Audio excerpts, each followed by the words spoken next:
Welcome back, you're on Grandstand with me, Karunya.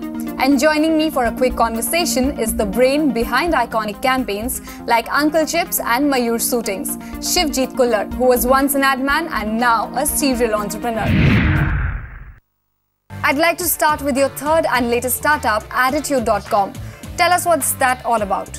We've built a kind of a machine, an online gaming machine called Attitude, A-D-Y-T-U-D-E, Attitude.com, where the front end is a game. So you come on as a consumer and you play. So you answer questions on ads and then you win prizes and you do lots of stuff there. We even give out cars. Then in the back end, we are pulling out data from that game you've been playing and selling it to clients. So as a result of this, you are able to do research 500% faster and 80% cheaper than normal research.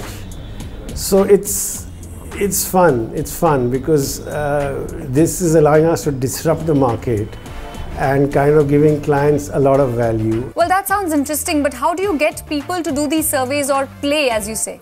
We give a lot of gifts to the users, so you can win, you can earn like a variety of goodies and rewards, and once every 2 months we actually give out a car. So that's the mix of incentives we have.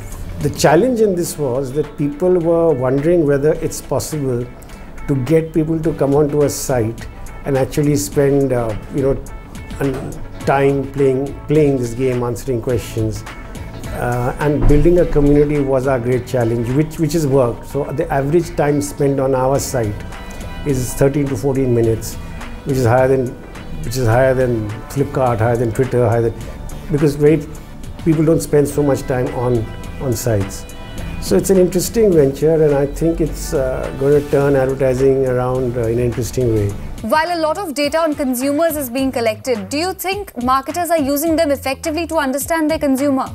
Actually, this depends, because there are a lot of clients using data very effectively, especially the MNCs and the bigger clients, and it allows them to stay on track. And there's a huge number of clients who are not using data at all. Like our calculations are, in Delhi alone, there's between 20 and 70 crores expenditure on television. There are 800 clients who are not using research.